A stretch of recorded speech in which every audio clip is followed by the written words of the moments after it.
জয় শ্রীকৃষ্ণ। রাধে রাধে।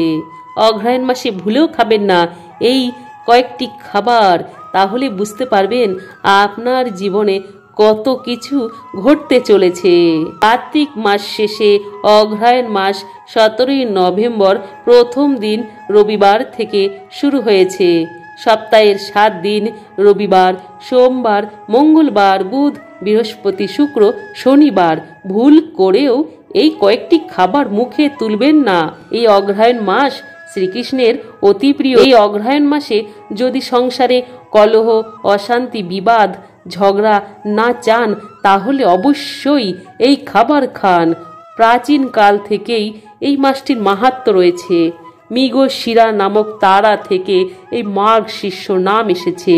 অগ্র শব্দের অর্থ আগে, আর আয়ন শব্দের অর্থ বছর, অর্থাৎ বছরের আগে বা শুরুতে ছিল বলে এই মাসের নাম অগ্রহায়ণ মাস।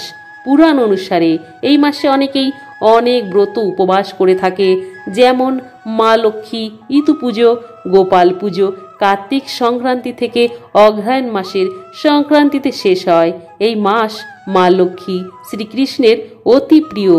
এই মাসে বিবাহ, অন্নপ্রাশন, গৃহপূজা, বাস্তুপূজা হয়ে থাকে। এই মাসে শ্রীকৃষ্ণ গোপীদের পরামর্শ দিয়েছিলেন। এই অগ্রহায়ণ মাসে সকালে অবশ্যই 1 বালতি জলে একটু গঙ্গা জল, হলুদ, একটা তুলসী পত্র মিশিয়ে স্নান করবেন। শুদ্ধ বস্ত্র পরিধান করে সূর্যদেবকে জল অর্ঘ্য প্রদান করবেন। তাহলে সূর্যদেব অতি প্রসন্ন হবে আর আপনার জীবনে পরিবর্তন হতে বাধ্য হবে। এই অগ্রহায়ণ মাসে শ্রীমদ্ ভাগবতে উল্লেখ আছে, তীর্থ স্নান করলে পুণ্য লাভ হয় এবং সকল প্রকার দুঃখ দূর হয়। মহিলাদের জন্য স্বামী সুস্থ ও দীর্ঘায়ু হয়। এই অগ্রহায়ণ মাসে সন্তান ও বৈষয়িক সুখ পেতে ক্রিং কৃষ্ণায় নমঃ, ক্রিং কৃষ্ণায় নমঃ 108 বার জপ করলে জীবনে নিজেই বুঝতে পারবেন কত পরিবর্তন হচ্ছে। অশুভ চিন্তা দূর হবে। আরেকটি মন্ত্র হচ্ছে ওং গোবিন্দায় নমঃ।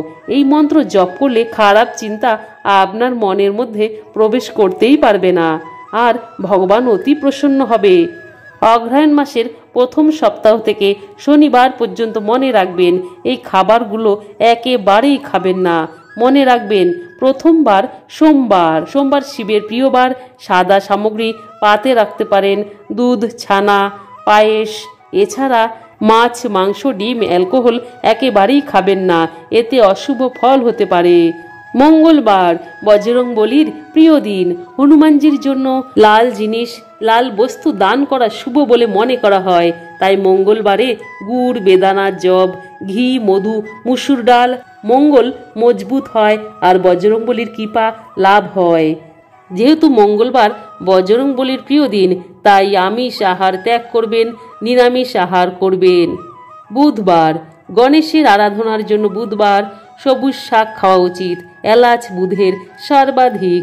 আর যদি গণেশজিকে প্রসন্ন করতে চান, খুব ভোরে ঘুম থেকে উঠে এই দিন গণেশজির পুজো করুন। গণেশজির চরণে দুর্বা ঘাস অর্পণ করুন। এই দিন মাছ, মাংস, পেঁয়াজ, রসুন গ্রহণ করবেন না। বুধবার গণেশজির প্রিয় বলে তাই নিরামিষ আহার গ্রহণ করুন। বৃহস্পতিবার বৃহস্পতিবার ভগবান বিষ্ণু আর মা লক্ষ্মীর দিন। মা লক্ষ্মীর কৃপা পেতে নিরামিষ আহার করবেন। বিষ্ণুদেবকে সন্তুষ্ট করতে অবশ্যই হলুদ রঙের ফুল কিংবা মৌসুমি ফল নিবেদন করলে অতি উত্তম। হলুদ রঙের বস্ত্র ভগবানকে অর্পণ করুন, তাহলে ভগবান বিষ্ণু, মা লক্ষ্মী প্রসন্ন হবে। শুক্রবার অগ্রহায়ণ মাসে সুখ সমৃদ্ধির কারক। শুক্রকে মজবুত করতে খাবারে ছোলা ডাল খাবেন না। ত্রিফলার, মুগ, দারুচিনি, কুন্থলি, মিশ্রি, পায়েস খাওয়া উচিত।